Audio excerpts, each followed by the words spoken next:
વિદ્યાર્થી મિત્રો, આજે આપણે ધોરણ 12 કોમર્સમાં અર્થશાસ્ત્ર વિષયની અંદર ચેપ્ટર નંબર 2 વૃદ્ધિ અને વિકાસના નિર્દેશકો ની અંદર આપણે અભ્યાસ કરી રહ્યા છીએ.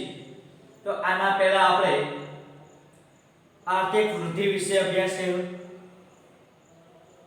ત્યાર પછી આર્થિક વિકાસનો આપણે અભ્યાસ કરી રહ્યા છીએ. આર્થિક વિકાસમાં આપણે આની પહેલા આર્થિક વિકાસનો અર્થ વિશે આપણે અભ્યાસ કર્યો હતો, બરોબર. એની વ્યાખ્યા આપણે જોઈ હતી. હવે આપણે જોવાનું છે કે આર્થિક વિકાસના લક્ષણો. આર્થિક વિકાસને આપણે માપવો હોય, આર્થિક વિકાસને આપણે જાણવો હોય, બરોબર, તો કેના દ્વારા છે આપણે આર્થિક વિકાસને માપી શકીએ, કે શેના દ્વારા આપણે આર્થિક વિકાસને છે જાણી શકીએ? તો એના લક્ષણો હોય છે, બરાબર. તો એવા કયા કયા લક્ષણો છે કે જેને આપણે આર્થિક વિકાસ દ્વારા છે જાણી શકીએ, બરાબર. એવા કયા કયા લક્ષણો છે કે આર્થિક વિકાસ થઈ રહ્યો છે આપણે માપી શકીએ, કે આર્થિક વિકાસ છે આપણે જાણી શકીએ કે આર્થિક વિકાસ થઈ રહ્યો છે? તો આર્થિક વિકાસના લક્ષણો કુલ 7 લક્ષણો છે, બરાબર. આ 7 લક્ષણો એવા છે કે જેના દ્વારા આપણે જાણી શકીએ કે આર્થિક વિકાસ થઈ રહ્યો છે, કે આર્થિક વિકાસ થયો છે, એવો આપણે છે જાણી શકીએ છીએ. તો પહેલા આપણે જોયું, બરાબર. પહેલું લક્ષણ છે આર્થિક વિકાસના લક્ષણોમાં પહેલું લક્ષણ છે કે આર્થિક વિકાસ એ સતત ચાલતી પ્રક્રિયા છે.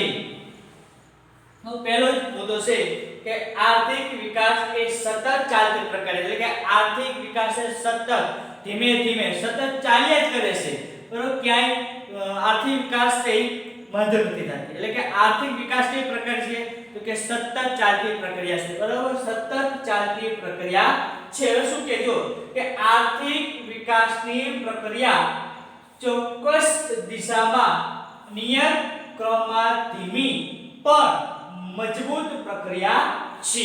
હવે શું કહે છે કે આર્થિક વિકાસની પ્રક્રિયા કોઈ ચોક્કસ દિશાની અંદર, બરાબર, કોઈ ચોક્કસ દિશાની અંદર છે સતત ચાલ્યા કરે છે, બરાબર. પણ શું કહે છે તો કે વિકાસની પ્રક્રિયા ક્રમમાં ધીમી હોય છે, એટલે કે જો આપણે જોઈ કે હંમેશા આર્થિક વિકાસની પ્રક્રિયા છે શરૂઆતમાં ઝડપી હોય છે, પછી ધીમે ધીમે ગતિ ઘટતી જાય છે. તો સતત ચાલ્યા કરે છે, પણ હંમેશા આર્થિક વિકાસની પ્રક્રિયા શરૂઆતમાં ઝડપી હોય છે, તો પછી શું થઈ જાય છે તો કે ધીમી પડી જાય છે, પણ એની પ્રક્રિયા કેવી હોય છે? મજબૂત હોય છે. એટલે કહે છે કે આર્થિક વિકાસની પ્રક્રિયા ચોક્કસ નિયત ક્રમમાં ધીમી પણ મજબૂત પ્રક્રિયા છે. એટલે કે આર્થિક વિકાસની પ્રક્રિયા છે એ સતત ચાલતી પ્રક્રિયા છે, પણ કોઈ નિશ્ચિત દિશામાં તેઓ ક્રમમાં અને ધીમી, બરાબર, અને મજબૂત રીતે છે આગળ ચાલ્યા કરે છે. પછી કહે છે કે વિકાસની પ્રક્રિયા શરૂ કરવાનું કામ સરળ છે. કેવું છે? સરળ છે. એટલે કે આર્થિક વિકાસની પ્રક્રિયા કરવી એ સરળ છે, પણ એને જાળવવું કેવું છે? મુશ્કેલ છે. હવે કોઈ પણ દેશ છે એ દેશની વિકાસની પ્રક્રિયા છે સતત હોય છે, બરાબર. આ ભારતની વાત કરી, બરાબર. આવા જે દેશો જે છે કે જેનો વિકાસ થઈ રહ્યો છે, બરાબર, એવા વિકાસ દેશોની વિકાસની પ્રક્રિયા સતત ચાલુ જ હોય છે, કોઈ નિશ્ચિત દિશાની અંદર ચાલુ જ હોય છે, પણ એ દેશની આર્થિક વિકાસની પ્રક્રિયા છે તો શરૂ કરવું સરળ છે. અને હંમેશા કોઈ પણ દેશની આર્થિક વિકાસની પ્રક્રિયા શરૂઆતમાં ઝડપી હોય છે, બરાબર. જે દેશનો આર્થિક વિકાસ થતો હોય એ દેશની આર્થિક વિકાસની પ્રક્રિયા પ્રથમ, એટલે કે શરૂઆતમાં ઝડપી હોય છે, પછી કેવી થઈ જાય છે? ધીમી પડી જાય છે. પણ આર્થિક વિકાસની શરૂઆત કરવું એ સરળ છે, કે કોઈ પણ દેશ છે પોતાના દેશનો આર્થિક વિકાસ છે સરળ રીતે શરૂઆત કરી શકે છે, પણ એ વિકાસને જાળવવું ને એ મુશ્કેલ કામ છે. હવે જો કે કોઈ પણ દેશનો વિકાસ થાય છે તો વિકાસ કરી શકશે, શરૂઆત કરી સરળ છે, પણ એને જાળવવું એ મુશ્કેલ છે. શા માટે? બરાબર, કે ઘણા બધા જે વિકાસશીલ દેશો છે એનો આર્થિક વિકાસ તો સરળથી થાય છે, પણ એ વિકાસને જાળવવું, બરાબર, કે લાંબા સમય સુધી જાળવી રાખવું એ મુશ્કેલ છે, કારણ કે આપણે ભારતની જ વાત કરી તો આપણા ભારતનો આર્થિક વિકાસ 1947 પહેલા અને અત્યારે 2020 માં જોઈ તો ઘણો બધો દેશનો આર્થિક વિકાસ થયો છે. શરૂઆતમાં દેશનો આર્થિક વિકાસ થોડો ઝડપી, એટલે કે શરૂઆતમાં દેશનો આર્થિક વિકાસ ઝડપી થતો હતો. શરૂઆત કરી આર્થિક વિકાસની સરળ રીતે થઈ ગયું, પણ એ વિકાસને જાળવવું ને એ ખૂબ જ મુશ્કેલ છે.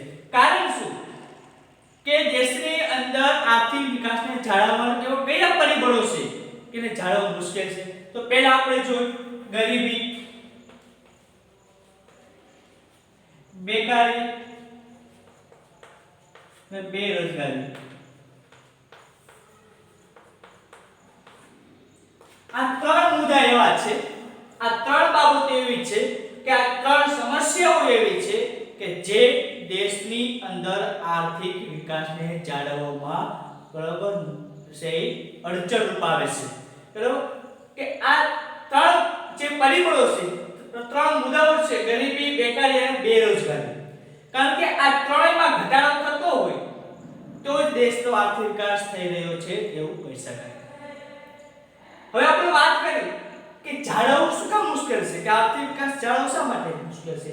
કારણ કે જે દેશની અંદર વિકાસ થઈ રહ્યો છે બરાબર, પણ એ દેશની અંદર સતત ગરીબીનું પ્રમાણમાં વધારો થતો હોય, બેકારીમાં વધારો થતો હોય, બેરોજગારીમાં સતત વધારો થતો હોય બરાબર, તો દેશનો આર્થિક વિકાસ જાળવવો ખૂબ જ મુશ્કેલ બને છે. એટલે દેશનો આર્થિક વિકાસ જાળવવામાં બરાબર કોઈ મુશ્કેલી હોય અથવા તો કોઈ પરિબળો અડચણો આવતા હોય કે આ ત્રણ છે, ગરીબી, બેકારી અને બેરોજગારી.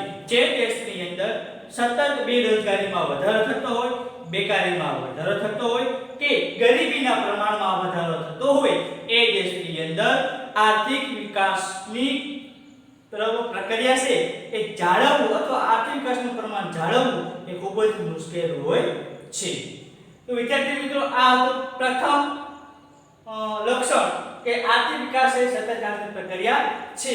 બરાબર, હંમેશા કોઈ પણ દેશની આર્થિક વિકાસની ગતિ છે કોઈ નિશ્ચિત દિશામાં હોય છે. આર્થિક વિકાસની પ્રક્રિયા શરૂઆતમાં આર્થિક વિકાસની ગતિ ઝડપી હોય છે, પણ ધીમે ધીમે આર્થિક વિકાસની ગતિ અથવા આર્થિક વિકાસની ઝડપ શું થઈ જાય છે? ઘટી જાય છે, ધીમી પડી જાય છે. અને કોઈ પણ દેશની આર્થિક વિકાસની શરૂઆત કરવું સરળ છે, પણ એ જાળવવું ખૂબ જ મુશ્કેલ છે. કે પોતાના દેશનો આર્થિક વિકાસ સતત જાળવી રાખવો એ ખૂબ જ મુશ્કેલ છે. ત્યાર પછી બીજું પરિબળ છે કે બીજું લક્ષણ છે કે પરિમાણાત્મક અને ગુણાત્મક પરિવર્તન થાય છે. એટલે કે આર્થિક વિકાસ બરોબર જે છે એની અંદર બે પ્રક્રિયાઓ થાય છે, એક પરિમાણાત્મક અને ગુણાત્મક બંને પરિવર્તનો થાય છે. તો આપણે જોયું કે આર્થિક વૃદ્ધિની એક મર્યાદા હતી કે આર્થિક વૃદ્ધિની અંદર માત્ર ને માત્ર પરિમાણાત્મક પરિવર્તન જ થાય છે. પરિમાણાત્મક પરિવર્તન જ ધ્યાનમાં લે છે, એની અંદર ગુણાત્મક પરિવર્તન ધ્યાનમાં લેતું નથી. પણ આર્થિક વિકાસ જે છે એ પરિમાણાત્મક એટલે કે વધારો થતો હોય તે, અને ગુણાત્મક બરાબર કે ગુણોત્તરમાં સુધારો થતો હોય, એ બંને બાબતોનો સમાવેશ થાય છે. એ બંને બાબતોનો છે ધ્યાનમાં લઈએ છે. એટલે અહીંયા કહેવામાં આવ્યું છે કે આર્થિક વિકાસમાં ઉત્પાદનમાં વધારો એટલે કે પરિમાણાત્મક પરિવર્તન અને સંશોધન દ્વારા વસ્તુની ગુણવત્તામાં થતો સુધારો બરાબર કે જેવા ગુણાત્મક પરિવર્તનો છે. કારણ કે કોઈ સંશોધન દ્વારા છે તો કોઈ વસ્તુની ગુણવત્તામાં સુધારો કરવામાં આવતો હોય, દાખલા તરીકે આપણે વાત કરી બરાબર કે કપાસ છે તો કપાસની અંદર બરાબર એની ગુણવત્તામાં છે કોઈ ટેકનોલોજી દ્વારા છે ઉત્પાદનમાં ની ગુણવત્તામાં સુધારો થતો હોય, અથવા તો કોઈ ટેકનોલોજી કોઈ વસ્તુઓ છે બરાબર કે નવા સંશોધન દ્વારા છે એ વસ્તુની અંદર છે ગુણવત્તામાં સુધારો કરવામાં આવતો હોય, તો જે વસ્તુની ગુણવત્તામાં સુધારો થાય છે બરાબર એને ગણી ન શકાય, એને માપી શકાય બરાબર. એટલે શું કહે છે કે સંશોધન દ્વારા વસ્તુની ગુણવત્તામાં સુધારો કોઈ થતો હોય તો જેવા ગુણાત્મક પરિવર્તનો પણ થાય છે. એટલે કહેવાનો અર્થ એ થાય છે કે આર્થિક વિકાસનું જે બીજું લક્ષણ છે બરાબર એની અંદર પરિમાણાત્મક પરિવર્તન અને ગુણાત્મક પરિવર્તન બંનેનો સમાવેશ થાય છે એટલે કોઈ પણ વસ્તુના ઉત્પાદનમાં વધારો થતો હોય કે દેશની અંદર છે બરાબર એ વસ્તુના ઉત્પાદનમાં વધારો થતો હોય દેશની અંદર છે ઉદ્યોગની સંખ્યામાં વધારો થતો હોય તો એને પણ ધ્યાનમાં લે છે અને કોઈ સંશોધન દ્વારા કોઈ વસ્તુની ગુણવત્તામાં સુધારો થતો હોય જેને ગુણાત્મક પરિવર્તન આપણે કહીએ છીએ બરાબર એનો પણ સમાવેશ થાય છે પરંતુ ગુણાત્મક પરિવર્તનો વધારે થાય છે એટલે શું કહે છે કે આર્થિક વિકાસમાં પરિમાણાત્મક પરિવર્તન પણ થાય છે ગુણાત્મક પરિવર્તન પણ થાય છે પણ સૌથી વધુ શું થાય છે કે ગુણાત્મક પરિવર્તન વધારે થાય છે ને ગુણાત્મક પરિવર્તન વધારે થાય છે બંને થાય છે પરિમાણાત્મક પરિવર્તન થાય છે ગુણાત્મક પરિવર્તન થાય છે પણ સૌથી વધુ છે એ આર્થિક વિકાસમાં છે એ ગુણાત્મક પરિવર્તન થાય છે કારણ કે ગુણાત્મક પરિવર્તન એટલે આર્થિક વિકાસ છે એ પરિવર્તન છે અને પરિવર્તન છે હંમેશા ગુણાત્મકમાં થતો હોય છે જેને આપણે સંખ્યામાં ન દર્શાવી શકીએ બરાબર એટલે આર્થિક વિકાસ ગુણાત્મક અને પરિમાણાત્મક બંને પરિબળોનો છે અહીંયા અભ્યાસ કરવામાં આવે છે ત્યાર પછી છે માંગમાં પરિવર્તન થાય છે બરાબર કે આર્થિક વિકાસ થાય એટલે દેશની અંદર છે દેશની રાષ્ટ્રીય આવક વધશે દેશની અંદર લોકોની માત્રાની આવક વધશે એટલે દેશની અંદર આર્થિક વિકાસ થવાથી લોકોની આવકમાં સતત વધારો થશે આવક વધશે એટલે દેશની અંદર વસ્તુની માંગ વધશે પણ વિદ્યાર્થી મિત્રો કે જ્યારે કોઈ પણ દેશનો વિકાસ થાય છે ત્યારે શરૂઆતમાં હંમેશા પ્રાથમિક બાબતો એટલે પ્રાથમિક ચીજવસ્તુની માંગ વધુ હોય છે રોટી કપડાં મકાન એને આપણે પ્રાથમિક વસ્તુઓ કહીશું બરાબર જીવન ટકાવી રાખવા માટે અથવા જીવન જીવવા માટે રોટી કપડાં અને મકાન જે છે એ ખૂબ જ ઉપયોગી છે તો હંમેશા કોઈ પણ દેશના વિકાસની શરૂઆતમાં પ્રાથમિક વસ્તુઓની માંગ વધુ હોય છે પણ જેમ જેમ લોકોની આવક વધતી જાય છે બરાબર એટલે કે પોતે પ્રાથમિક વસ્તુની પ્રાપ્ત થવા લાગી પોતાની પ્રાથમિક વસ્તુની પ્રાપ્ત થઈ જાય છે છતાં પણ પોતાની આવકમાં વધારો થાય છે એટલે કે આવક વધે છે બરાબર એટલે કે જેમ જેમ આવક વધતી જાય છે એમ દેશની અંદર લોકોની બરાબર એની રુચિ બદલાય છે પસંદગી બદલાય છે શા માટે તો કે દેશના અંદર રહેતા લોકોની આવકમાં વધારો થાય છે એટલે આવક વધશે એટલે એને આવક વધવાના કારણે પોતે જે પ્રાથમિક જરૂરિયાત છે તે પૂર્ણ થઈ જાય છે હવે પણ આવક વધી તેના લીધે મોજ સુખ અને બરાબર સુખ સગવડની માંગ પણ વધે છે કારણ કે આપણે જોઈ છીએ કે જ્યારે આપણો દેશ 1947 પહેલા કઈ પરિસ્થિતિ હતી કે ન ત્યારે ટેકનોલોજી કે નતા હાઈફાઈ લોકોના જીવન નતા આવા હાઈફાઈ બંગલાઓ આજે આપણે જોઈશું કે દેશની અંદર વસ્તુની માંગમાં સતત વધારો થાય છે પ્રથમ છે એ પ્રાથમિક વસ્તુની માંગમાં વધારો થતો હતો અત્યારે આપણે જોઈશું કે મોજ શોખની વસ્તુની માંગમાં ખૂબ જ વધારો થાય જેમ કે આપણે પહેલા વાત કરી મોબાઈલ આજે બજારની અંદર આ દેશની અંદર છે ઘણી બધી વસ્તુઓ મોબાઈલની માંગ છે ફ્રીજ એસી કાર આવી ઘણા બધા મોજ શોખની વસ્તુઓ છે એની માંગમાં સતત વધારો થાય છે એટલે કે છે બરાબર કે માંગમાં પરિવર્તન થાય છે એટલે કે શું કહે છે વિકાસ થવાથી લોકોની આવક વધે શું કહે છે વિકાસ થવાથી લોકોની આવક વધે છે જેમ જેમ દેશનો વિકાસ થતો જશે એમ લોકોની આવકમાં સતત વધારો થાય છે જો દેશમાં લોકોની આવક વધે છે પરિણામે માંગ બદલાય છે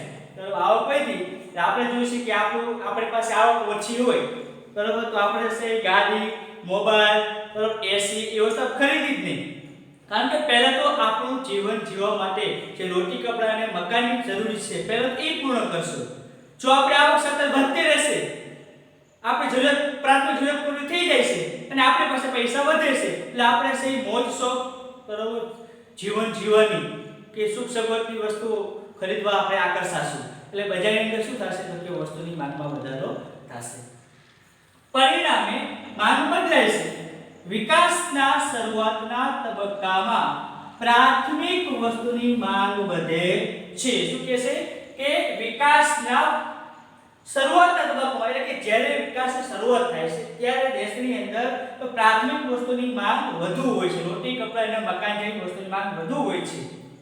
ત્યારબાદ મોજ શોખ અને સુખ સગવડની વસ્તુની માંગ વધે છે. એટલે કે જેમ જેમ આવક વધતી જાય છે એમ લોકોના રુચિ પસંદગી દરેક બાબતમાં ફેરફાર થાય છે. એટલે લોકો છે મોજ શોખ અને સુખ સગવડની વસ્તુની માંગમાં વધારો થાય છે. બરાબર. ત્રીજું લક્ષણ હતું કે આર્થિક વિકાસ થવાથી દેશની અંદર આર્થિક વિકાસ થાય છે, જેથી લોકોની આવક વધે છે. આવક વધવાથી બરાબર વસ્તુની માંગમાં છે પરિવર્તન આવે છે. ત્યાર પછી ચોથું લક્ષણ છે કે શ્રમની ગતિશીલતા વધે છે. શ્રમની ગતિશીલતા વધે છે એટલે કે લોકોની અંદર કામ કરવાની શક્તિમાં વધારો થાય છે. હવે શું કહે છે કે વિકાસને કારણે શિક્ષણ વધતા શ્રમની ગતિશીલતા વધે છે. કારણ કે દેશની અંદર વિકાસ થશે, વિકાસ થાય એટલે દેશની અંદર છે શિક્ષણનું પ્રમાણ વધે. દેશને વધુને વધુ લોકો શિક્ષણ પ્રાપ્ત કરતા થાય એટલે દેશની અંદર બરાબર એ શ્રમ એટલે કે કામ કરવાની શક્તિ, લોકોની અંદર કામ કરવાની શક્તિમાં વધારો થાય છે. આપણે જોયું કે શિક્ષણ પ્રાપ્ત થવાથી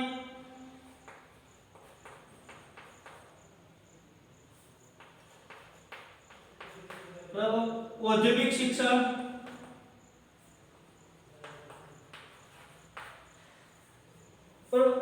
શિક્ષણ પ્રાપ્ત થવાથી ઔદ્યોગિક શિક્ષણ પ્રાપ્ત થવાથી લોકોની અંદર કામ કરવાની શક્તિમાં વધારો થશે. કારણ કે પહેલા જે લોકો ખેતી કરતા હોય એને ઔદ્યોગિક શિક્ષણ મળે એટલે બરોબર એ ઉદ્યોગોની અંદર જાય. કારણ કે પહેલા ખેતી કરતા હતા એને ઔદ્યોગિક શિક્ષણ મળ્યું એટલે કે ઉદ્યોગ કઈ રીતે ચલાવવા, ઔદ્યોગિક કઈ રીતે બરોબર પ્રોડક્ટ કરી, કઈ રીતે વસ્તુનું વેચાણ કરવું, કઈ રીતે વધુ નફો પ્રાપ્ત કરવો એ પ્રકારનું એને જ્ઞાન મળ્યું એટલે ઉદ્યોગો તરફ ગયા. બરોબર એને વધુ જ્ઞાન પ્રાપ્ત થયું એટલે એ છે સેવા ક્ષેત્રની અંદર ગયા. એટલે કે એક ક્ષેત્રમાંથી બીજા ક્ષેત્રમાં જવું બરોબર એને કહેવાય બરોબર કે શ્રમની શક્તિમાં વધારો થવો. અથવા તો ગ્રામીણ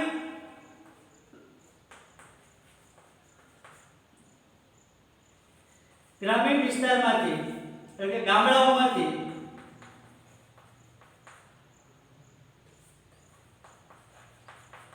શહેર તરફ જવું. લોકો છે ગામડાઓની અંદર વસવાટ કરતા હોય પછી છે બરોબર એ શિક્ષણને કારણે કે ઉદ્યોગોના કારણે કે ધંધા માટે છે ગામડામાંથી શહેરોમાં જાય બરોબર. અથવા તો એક સ્થળેથી બીજા સ્થળે પરિવર્તન થાય, એક રાજ્યમાંથી બીજા રાજ્યમાં છે આવક પ્રાપ્ત કરવા માટે જાય, એક દેશમાંથી બીજા દેશમાં છે આવક પ્રાપ્ત કરવા માટે રોજગારી માટે જાય. તો એને એમ કહેવાય કે શ્રમની ગતિશીલતા વધે છે. બરોબર. એક ખેતીમાંથી ઉદ્યોગોમાં જાય, ઉદ્યોગોમાંથી સેવા ક્ષેત્રમાં જાય, અથવા તો લોકો છે આવક પ્રાપ્ત કરવા માટે ગામડાઓથી શહેરોમાં જાય, અથવા તો એક રાજ્યમાંથી બીજા રાજ્યમાં જાય, એક દેશમાંથી બીજા દેશમાં છે પોતાની રોજીરોટી માટે જતા હોય, આવક પ્રાપ્ત કરવા માટે જતા હોય. તો એમ કહેવાય કે દેશની અંદર શ્રમની ગતિશીલતા વધે છે. ત્યાર પછી છે પાંચમું લક્ષણ છે મૂડી સર્જનમાં વધારો થાય છે. જેમ દેશની અંદર આર્થિક વિકાસ થશે એમ દેશની અંદર લોકોની આવક વધશે. લોકોની આવક વધશે એટલે લોકો છે ગમે ત્યાં પોતાની આવકનું સર્જન. જો મૂડી સર્જન એટલે શું કે મૂડીમાં સર્જન કરવું, મૂડીનું સર્જન કરવું, મૂડી ઉત્પાદન કરવું, મૂડીમાં વધારો કરવો. તો જે શું કહે છે કે વિકાસથી જુદી જુદી વસ્તુઓની માંગ વધે છે. જેમ આપણે જોયું કે માંગમાં પરિવર્તન થાય છે એટલે વિકાસ થવાથી દેશની અંદર જુદી જુદી વસ્તુની માંગ વધશે. મોબાઈલની માંગ વધે, ટીવીની માંગ વધે, બરાબર, લેપટોપની માંગ વધે, એસીની માંગ વધે, ત્યાર પછી કારની માંગ વધે, ફ્રીજની માંગ વધે. એટલે જેમ વિકાસ થશે એમાં જુદી જુદી વસ્તુની માંગ વધે. આપણે જોયું કે પહેલાના સમયની અંદર કે 1947 પછીના 10 વર્ષના ગાળામાં બરાબર ત્યારની માંગ, ત્યાર પછી ના 10 વર્ષની વસ્તુની માંગ અને અત્યારે આપણે 2020 ની આપણે જોયું કે વસ્તુની માંગ તો સતત વસ્તુની માંગમાં વધારો થતો આવ્યો છે. એટલે જેમ દેશનો આર્થિક વિકાસ થતો જશે એમાં જુદી જુદી વસ્તુની માંગ પણ શું થાય છે વધે છે. નવા સાહસિકો આગળ આવે છે. એટલે કે નવા નવા ઉદ્યોગો છે આગળ આવે છે, પણ દેશની અંદર નવા નવા ઉદ્યોગોની શરૂઆત થાય છે, દેશની અંદર નવા નવા ઉદ્યોગો સ્થપાય છે. તેથી મૂડી સર્જન અને મૂડી રોકાણના દરમાં વધારો થાય છે, બરોબર. એટલે કે આર્થિક વિકાસ થવાથી દેશની અંદર લોકોની આવક વધે છે, જુદી જુદી વસ્તુની માંગ વધે છે, તેથી નવા નવા સાહસિકો આગળ આવે છે. દાખલા તરીકે છે અત્યારે આપણે જોઈ કે બજારની અંદર મોબાઈલની માંગ વધી, તો દેશની અંદર આપણે જોઈ ઘણી બધી કંપનીઓના મોબાઈલ છે આપણા દેશની અંદર વેચાણ થાય છે. તો આટલી બધી કંપનીઓ ભારત દેશ શેમ આવી? શા માટે? તો કે દેશનો આર્થિક વિકાસ થતો ગયો, એમ લોકોની આવક વધી, બરોબર, લોકોની માંગમાં વધારો થયો, એટલે નવી નવી કંપનીઓ બજારની અંદર મોબાઈલ વેચાણ માટે આવી. તો એને આ મોબાઈલ કંપનીઓનો બરોબર એને શું કહ્યું કહેવાય? તો કે નવા સાહસિકો બજારની અંદર વેચાણ માટે આવ્યા, બરોબર.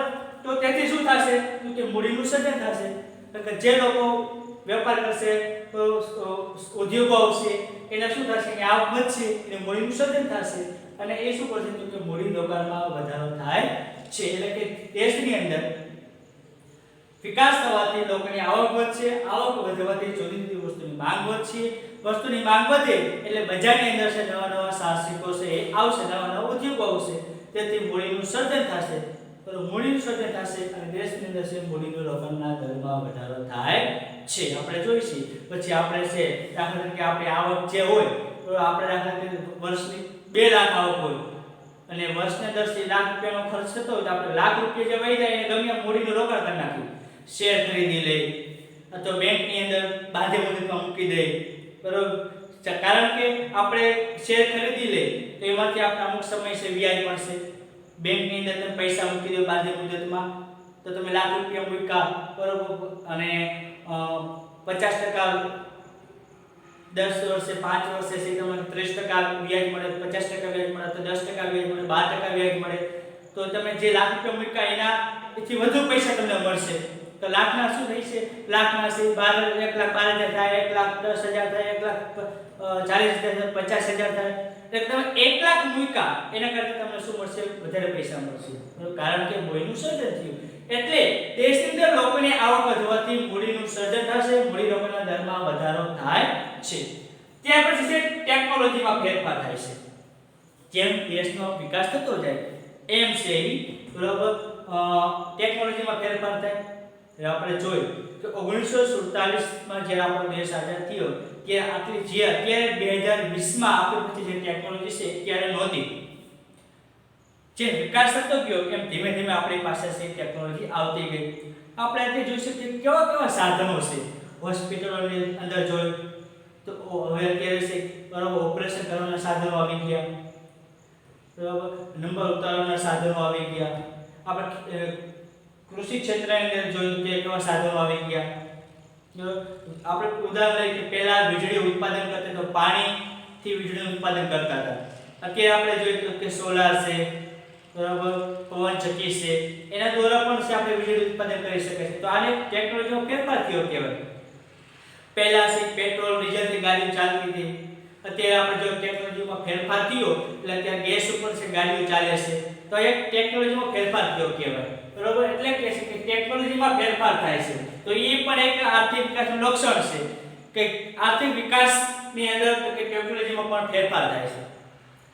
વિકાસ થતા અગ્નિ અને પાણી ઉપર આધારિત ટેકનોલોજીના બદલે બરોબર શું કહે છે કે આર્થિક વિકાસ થતા અગ્નિ બરોબર અને પાણી ઉપર આધારિત ટેકનોલોજીના બદલે કે જે આગ ઉપર ચાલતું હતું બરોબર તો પાણી ઉપર જે આધારિત હતા, જેવા આપણે વાત કરી કે પાણી દ્વારા વીજળીનું ઉત્પાદન થતું હતું, એ ટેકનોલોજીના બદલે કોલસા લોખંડ ઉપર આધારિત ટેકનોલોજી અપનાવતા વિકાસ દર ઝડપી બને છે, બરોબર. એટલે કે પહેલા અગ્નિ અને પાણી દ્વારા એક ટેકનોલોજીનો ઉપયોગ કરતા એના બદલે એની જગ્યાએ પરિવર્તન થતા વિકાસ થતા કોલસો અને લોખંડ ઉપર આધારિત ટેકનોલોજી અપનાવતા આર્થિક વિકાસ થાય. હવે આપણે જોઈશું કે અત્યારે ઘણા બધા ઉદ્યોગોની અંદર કોલસા વાપરવામાં આવતા હતા, તો હજી હાલમાં પણ ઘણા બધા ઉદ્યોગો છે લોકો કોલસાનો ઉપયોગ કરે છે, પણ એની જગ્યાએ બરાબર સરકારે છે એને કોલસાની જગ્યાએ છે અત્યારે વીજળી દ્વારા છે વસ્તુના ઉત્પાદન ઉપર ભાર મૂકવામાં આવ્યું છે. તો આપણે જોઈશું કે આપણા દેશની ઘણી બધી ટેકનોલોજીનો ઉપયોગ થાય છે, ઘણી બધી ટેકનોલોજી આવી છે, બરોબર. એટલે કે આર્થિક વિકાસનું લક્ષણ છે કે ટેકનોલોજીમાં ફેરફાર. પહેલા છે કોલસો, પહેલા છે પેટ્રોલ ડીઝલ થી છે ગાડીઓ ચાલતી હતી, અત્યારે છે ગેસ દ્વારા છે ગાડીઓ ચાલે છે. પહેલા છે પાણી દ્વારા છે, બરોબર, વીજળી ઉત્પાદન થતું હતું, અત્યારે છે બરોબર પવન ચક્કી છે, સૌર ઉર્જા છે, એના દ્વારા પણ છે વીજળીનું ઉત્પાદન કરવામાં આવે છે. તો એ એક છે ટેકનોલોજીમાં ફેરફાર. મોબાઈલ ની અંદર આપણે જોયું, બરોબર, પહેલા સાદા મોબાઈલ આવતા હતા અને અત્યારે છે એન્ડ્રોઈડ મોબાઈલ આવી ગયા, તો એને પણ બરોબર કે ટેકનોલોજીમાં ફેરફાર થયો કહેવાય. તો આપણે જોઈશું કે મોબાઈલ ની અંદર પણ અલગ-અલગ મોબાઈલ, અલગ-અલગ કંપનીના મોબાઈલમાં અંદર પણ ઘણી બધી ટેકનોલોજી આવી ગઈ છે, બરોબર. આપણે તે જોઈશું કે મોબાઈલ ની અંદર આપણે આખી વિશ્વને આપણે જોવું તો જોઈ શકીશું, પહેલા આ ટેકનોલોજી હતી નહીં. એટલે આજે આપણે બરોબર ટેકનોલોજીમાં ઘણો બધો ફેરફાર થાય છે, તો તે એક લક્ષણ છે આર્થિક વિકાસનું. ત્યાં પછી છેલ્લું લક્ષણ કે સ્વયંભૂ પ્રક્રિયા. આપણે જોયું કે જ્યારે આર્થિક વિકાસની શરૂઆત થાય કે તેની ગતિ ઝડપી હોય છે, પછી જેમ સમય જતો જાય એમ આર્થિક વિકાસની ગતિ ઘટતી જાય છે. પણ એક સમય એવો આવે છે, બરાબર, કે અમુક તબક્કા બાદ એટલે કે અમુક સમય બાદ વિકાસની પ્રક્રિયા સ્વયંભૂ હોય છે, એટલે કે પોતાની રીતે ગતિ બરાબર ચાલ્યા કરે, એટલે કે સ્વયંભૂ એટલે કે પોતાની રીતે છે પ્રક્રિયા અથવા વિકાસની પ્રક્રિયા છે પોતાની રીતે છે ચાલ્યા કરે છે. એટલે કે સ્વયંભૂ પ્રક્રિયા એટલે કે અમુક તબક્કા બાદ વિકાસની પ્રક્રિયા સ્વયંભૂ એટલે કે પોતાની રીતે હોય છે, એટલે કે પોતાની રીતે પોતાની ગતિએ છે ચાલ્યા કરતી હોય છે. તો વિદ્યાર્થી મિત્રો, આ હતા આર્થિક વિકાસના 7 લક્ષણો હતા, બરાબર. ત્યાર પછી આપણે હવે જોવું છે આર્થિક વિકાસની મર્યાદા. કે આર્થિક વિકાસની મર્યાદા શું છે? તો પહેલી છે આર્થિક વિકાસની મર્યાદા કે માનવ પ્રગતિનું માપદંડ બની શકતું નથી. શું કે છે? માનવ પ્રગતિનું માપદંડ બની શકતું નથી. આપણે જોયું કે આર્થિક વિકાસની અંદર છે કે પરિમાણાત્મક પરિમાણ પરિવર્તન કે ગુણાત્મક પરિવર્તન બંનેનો સમાવેશ થાય છે. બંનેનો અભ્યાસ છે આર્થિક વિકાસની અંદર કરવામાં આવે છે. તો કોઈ વસ્તુના ઉત્પાદનમાં વધારો થાય, કોઈ ઉદ્યોગની સંખ્યામાં વધારો થાય, તો એ બરોબર પરિવર્તન છે એ આર્થિક વિકાસની અંદર છે ધ્યાનમાં લેવામાં આવે છે. કોઈ વસ્તુની ગુણવત્તામાં સુધારો થાય, તો એનું પણ છે આપણે બરોબર એ આપણે જોઈ શકીએ છીએ. અથવા કહેવાનું શું થાય કે કોઈ પરિવર્તન થાય, કોઈ બદલાવ થાય છે, એ આપણે આર્થિક વિકાસમાં જોઈ શકીએ છીએ. પણ માનવ પ્રગતિનું માપદંડ બની શકતું નથી કે માનવીનો વિકાસ થાય. હવે એવું નથી કે પરિમાણાત્મક અને ગુણાત્મક બે પરિબળો હશે કે જેના દ્વારા આર્થિક વિકાસ થાય છે, પણ માનવ પ્રગતિના માપદંડ પણ એના વિકાસ માટે ઘણા બધા પરિબળો છે, કે શિક્ષણ, આરોગ્ય, જીવન ધોરણ. તો કોઈ માનવીના શિક્ષણમાં સુધારો થાય, આરોગ્યમાં સુધારો થાય, બરાબર, અને જીવન ધોરણમાં સુધારો થાય, તો એને પણ તો કોઈને પ્રગતિ કહેવી કહેવાય, એ પણ વિકાસ થયો કહેવાય. પણ માનવ પ્રગતિ એટલે કે માનવીનો પ્રગતિ રહેશે, માણસનું જે જીવનમાં સુધારો થાય છે એનું માપદંડ બની શકતું નથી, કે આપણે માપી શકતા નથી. કોઈ માનવનું કોઈ લોકોનું છે એ વિકાસ થાય, બરાબર, તો એનું માપદંડ એટલે કે આપણે એનું માપવું હોય તો માપી શકાતું નથી. ત્યાર પછી છે કે માપી શકાય એટલે કે જેમ આપણે જોયું કે આર્થિક વૃદ્ધિ છે એટલે કે પરિમાણાત્મક પરિવર્તન છે આપણે એને ગણી શકીએ છીએ, બરાબર. તે પછી ગુણાત્મક પરિવર્તન છે આપણે એને માપી શકીએ છીએ, બરાબર. એટલે કે ગુણાત્મક પરિવર્તન છે એ કેટલું પરિવર્તન થયું એ આપણે જોઈ શકીએ છીએ, પણ માપવું હોય કેટલું પરિવર્તન થયું, કેટલું ગુણવત્તામાં ફેરફાર થયો એ માપી શકાતું નથી, બરાબર. એટલે કે આર્થિક વિકાસની અંદર કોઈ માનવીનું પ્રગતિ થાય, બરાબર, અથવા તો કોઈ દેશનો વિકાસ થાય, ગુણાત્મક પરિમાણાત્મક પરિવર્તન થાય, તો એની સંખ્યામાં ગણી શકાય, પણ ગુણાત્મક પરિવર્તન જે થાય છે એને માપી શકાતું નથી, બરાબર. પછી છે લોકોનું જીવન ધોરણ. હવે આપણે જોયું કે આર્થિક વિકાસ થવાથી દેશનો આર્થિક વિકાસ થાય છે 100%. આપણે જોઈશું કે આપણા દેશની સ્થિતિ કે 1947 થી 2020 સુધી ભારતનો આર્થિક વિકાસમાં સતત સુધારો થયો છે, બરાબર. આપણો દેશ છે એ વિકસિત દેશ છે કે 1947 માં જે દેશની સ્થિતિ હતી એ સ્થિતિ અને અત્યારે 2020 ની અંદર ભારતની સ્થિતિ છે એમાં ઘણો બધો સુધારો થયો છે, પણ એમ ન કહી શકાય કે આર્થિક વિકાસથી લોકોનું જીવન ધોરણમાં સુધારો થયો છે.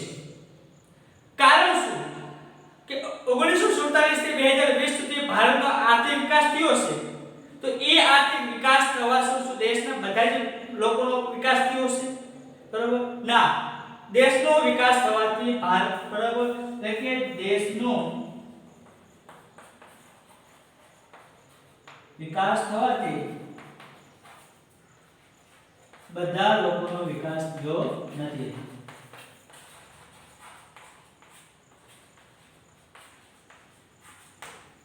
બરાબર, એટલે શું કહેવામાં આવે છે કે લોકોનું જીવન ધોરણમાં સુધારો થતો નથી, એટલે કે આર્થિક વિકાસ થવાથી દેશના દરેક લોકોનું જીવન ધોરણમાં સુધારો થાય છે એવું બનતું નથી. એટલે કે આર્થિક વિકાસની ત્રીજી મર્યાદા છે કે આર્થિક વિકાસ થવાથી દેશના દરેક લોકોનું જીવન ધોરણમાં સુધારો થતો નથી. આપણે જોઈ શકીએ કે આપણા દેશનો સતત છે આર્થિક વિકાસ થઈ ગયો છે, તો એનાથી શું દેશના દરેક લોકોનો આર્થિક વિકાસ થયો છે? નહીં, દેશના દરેક લોકોનો આર્થિક વિકાસ થયો નથી. દેશના દરેક લોકોનો જીવન ધોરણમાં સુધારો થયો નથી. બરોબર, એટલે આર્થિક વિકાસની આ ત્રીજી મર્યાદા છે કે આર્થિક વિકાસ થવાથી દેશના દરેક લોકોનો આર્થિક બરોબર એટલે કે દેશના દરેક લોકોનો જીવન ધોરણમાં સુધારો થાય એ શક્ય નથી. એટલે અહીંયા વિદ્યાર્થી મિત્રો આપણે આજે આ વિડિયોની અંદર આર્થિક વિકાસના લક્ષણો અને આર્થિક વિકાસની મર્યાદાઓ વિશે આપણે અભ્યાસ કર્યો. હવે પછીના નેક્સ્ટ પેજની અંદર છે બરોબર આર્થિક વિકાસ અને આર્થિક વૃદ્ધિનો તફાવત વિશે આપણે અભ્યાસ કરશું.